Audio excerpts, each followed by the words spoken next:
Olá, meu amigo, minha amiga. A fila deu mais alguns passinhos para frente. Sejam bem-vindos a mais um Portal de José. Hoje para mais um encontro super especial, porque temos muitas notícias importantes e interessantes para conversar aqui com vocês. Estamos agora a 7 dias do julgamento importantíssimo que o Tribunal Superior Eleitoral fará para decretar a perda de direitos políticos do ex-presidente da República.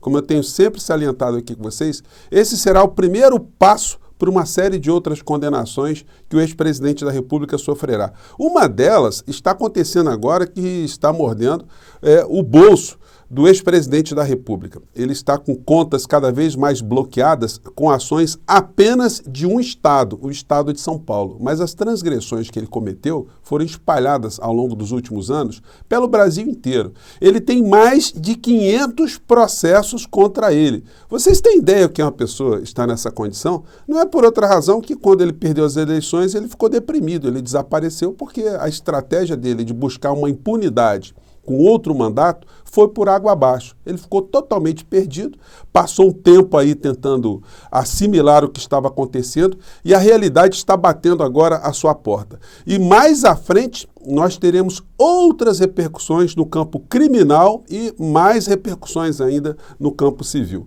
Vou conversar com vocês sobre essas questões e também sobre o desaparecimento das redes sociais de uma série de grupos extremistas, grupos de direita que perderam completamente a noção e qualquer sentido de estarem ainda falando alguma coisa. Mas antes de mais nada, eu quero convidar você que está chegando agora no nosso portal e não nos conhecia, para se inscrever aqui conosco. Você que é muito bem-vindo, conhece também os nossos outros vídeos. Se você gostar, compartilhe. Não esqueça de dar o seu joinha também, o seu comentário, que são formas de você ajudar o nosso portal a ser cada vez mais conhecido, chegar a mais pessoas como você. E se puder, se inscreva também no nosso clube de membros, que é uma ferramenta adicional que o YouTube coloca à disposição de você que quer apoiar, você quer participar mais dos canais que você curte, tá bom? E também, todos os dias, eu abro um chat aqui para bater um papo ao vivo com vocês, responder algumas questões, enfim, antes de entrarmos no ar. Todos vocês são muito bem-vindos aqui no nosso espaço e para o Brasil, vocês são indispensáveis e fundamentais. Vamos seguir em frente. Gente, eu gosto de salientar com vocês que tudo o que está acontecendo agora no Brasil, por mais que corriqueiro possa parecer, só está sendo possível porque nós ajudamos que essa gente fosse derrotada. Então nunca perca isso de vista. Você às vezes pensa que você não teve muita influência, mas todos nós juntos, nós ajudamos a formar uma parcela da opinião pública aqui no nosso país. Nós demos argumentos, nós trouxemos revelações, verdades, que infelizmente os grandes veículos de comunicação nunca apresentaram para a sociedade. Não fosse isso, meu amigo, minha amiga, a situação hoje estaria completamente diferente e talvez eu nem estivesse aqui com vocês e tantas outras pessoas também não estivessem nas redes sociais, né? Então a gente tem que ficar muito feliz de ter banido muitas criaturas das redes sociais. Ontem eu comentei com vocês, né, que o ex-conselheiro aqui do Bolsonaro, não sei se ainda é ex, né, espiritual, material, comercial, político, jurídico, constitucional, enfim, deu uma desaparecida, mas todos os outros desapareceram também porque perderam o discurso. Não podem mais ficar colocando um temor na sociedade, né? Não podem mais ficar colocando uma série de fantasmas, né, que vamos ter o artigo 142, o presidente da República ele vai decidir, nós autorizamos, e enfim, as forças estão se movimentando, sempre colocando coisas enigmáticas, né, e isso até contaminava muitos de nós também, que ficávamos preocupados, né, até onde essas figuras estão tendo alguma base para falarem o que estão falando. Mas a derrocada está sendo muito grande. Eu vou falar com vocês na sequência do que um ex-auxiliar de Bolsonaro diz sobre ele e ele simplesmente, o clã, os seus parceiros, os seus correligionários se fingem de mortos, não respondem absolutamente nada. O negócio é pesadíssimo, tá? Mas ontem, só para a gente mostrar como é que anda o cenário desse universo, e aí o ex-presidente da República, ele comete atos falhos, né, que tem a ver com a sua alma. É mais forte do que ele não consegue esconder o seu caráter criminoso de lidar com as coisas que qualquer cidadão brasileiro costuma lidar, ou seja, com honestidade. Ele tem muita dificuldade. Então ele solta algumas coisas, isso aqui alguns canais comentaram, mas isso aqui devia ser matéria, né, em telejornal à noite, né, quando ele diz que esses bloqueios todos, enfim, no final da história, se ele ficar depauperado, o Valdemar poderia pagá-lo por fora. Isso revela muita coisa, né? Só que o Valdemar não pode pagá-lo por fora com dinheiro público de fundo partidário. Ele pode ir tirando o cavalinho da chuva, né? Ele vai ter que, em breve, começar a se desfazer de patrimônio para fazer frente a uma série de outras condenações. Mas vamos ver o que ele disse ontem. Vamos lá. Vamos lá, fala. Sobre a notícia da imprensa, ontem bloqueando minhas contas, né? Fique tranquilo aí que, por enquanto, não tem um fundo, daqui a pouco não vou ter mais, daí... Vou ver se o Valdemar me paga por fora. O Valdemar paga por fora, né? Vai ver se o Valdemar paga por fora. Mais à frente, ele fala, né, do volume de processos para vocês verem que eu não estou inventando aqui, né? Vamos ver o que ele disse aqui. O cabelo branco aqui sabe do que eu estou falando muito bem.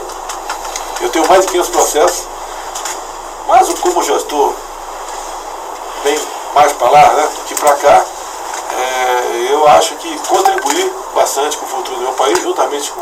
Então, moral da história, ele está dizendo que tem mais de 500 processos, né? Mas ele está assim num tom meio fatalista, né? Tipo, olha, eu vou morrer mesmo, né? Enfim, muita gente vai ficar sem receber, eu vou ficar sem prestar contas para muita gente aí, porque, enfim, a barra vai ser violenta para esse lado, para o lado dele, né?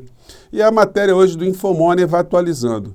Com débitos de R$1 milhão, Bolsonaro tem bloqueado 447 mil de contas por Justiça de São Paulo. Ex-chefe do Executivo Federal recebeu 7 multas da Secretaria de Saúde Estadual entre julho de 2021 a junho de 2022. Então, essa é a situação.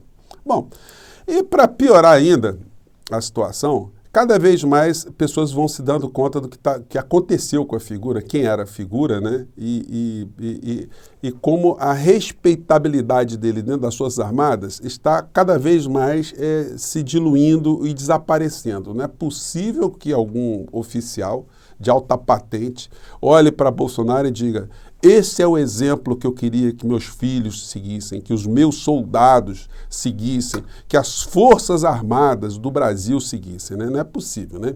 E aí uma entrevista do general Santos Cruz, que eu repercuti ontem rapidamente com vocês, hoje está sendo repercutida mais ainda pela minha amiga Denise Assis, jornalista, né? Ela publicou aqui no canal dela, vou compartilhar com vocês, essa matéria aqui. General Santos Cruz rompe silêncio e chama Bolsonaro de fujão e covarde. Mas não foi isso não, tá? Quando você lê a matéria toda, o Bolsonaro é chamado de covarde, canalha, criminoso, oportunista, fujão, fanfarrão e vergonha para o Brasil. Eu pergunto a vocês, tem o Nicolas Ferreira, o Carla Zambelli, enfim, os filhos, tal, estão reagindo? O Bolsonaro está reagindo? Não, não tem o que reagir, né?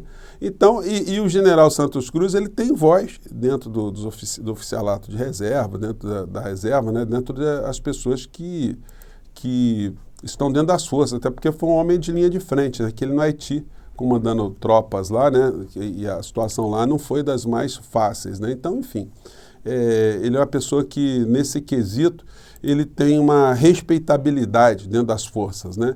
E até porque ele, apesar de ser um homem de direita, um conservador, ele é um cara com posições sóbrias, né? Ele mostra que você, sendo de direita, você pode ter caráter, você pode ter honra, você pode ter, enfim. O que diferencia uma pessoa de direita e de esquerda nesse particular, né, é apenas a sua visão de mundo. Bom, em relação à visão de mundo, nós todos aqui nós podemos nos orgulhar, né? Porque nós estamos com a visão de mundo que sempre aponta para uma melhoria concreta. A gente não ficou sequestrado, né, com tanto tempo que nós tivemos de bombardeio aqui no nosso país, a acreditar nas mesmas ideias que esse povo da direita, esses extremistas acreditam, nessas situações fantasiosas. E uma delas tem a ver com o problema da terra aqui no nosso país, que está sendo muito debatido lá nessa CPI do MST.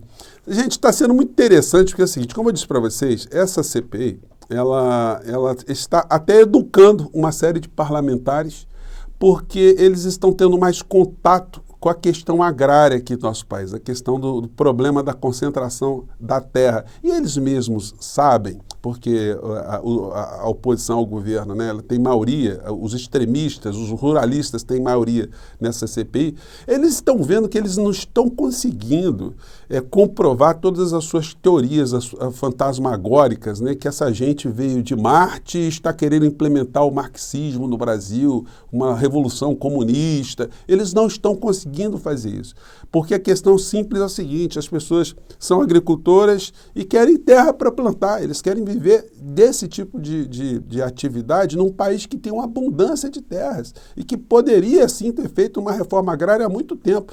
E essa CPMI, no final da história, vai até conscientizar essas pessoas que o Brasil precisa mesmo fazer uma reforma agrária.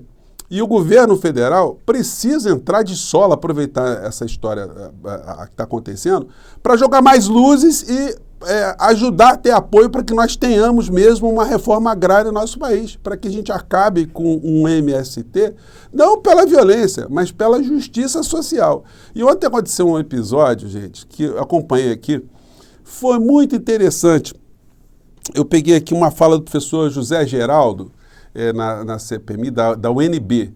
E a deputada Caroline de Tone veio com uma série de argumentos, de artifícios, de estatísticas, né, para mostrar, para reforçar as crenças delas que nós estamos diante de bandos de criminosos, né, sanguinolentos e que querem tumultuar o nosso país e não um direito social.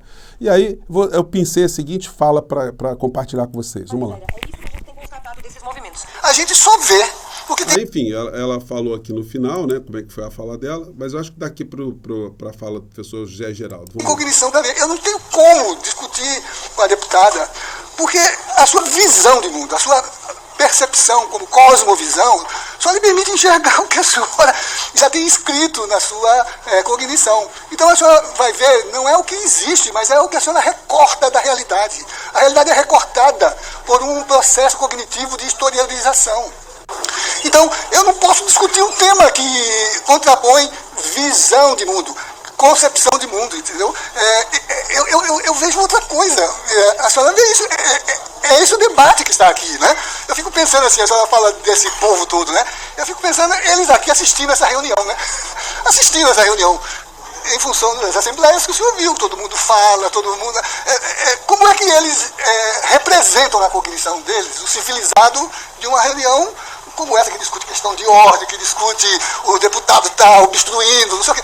São referenciais, né, que significam que o real não é aquilo que existe, mas é a representação que a gente faz do como a gente vê. Paciência, né? Por isso que há pluralidade de concepções de mundo, né? Ela, por exemplo, ela viu marxismo. O governador viu teologia da libertação, não foi?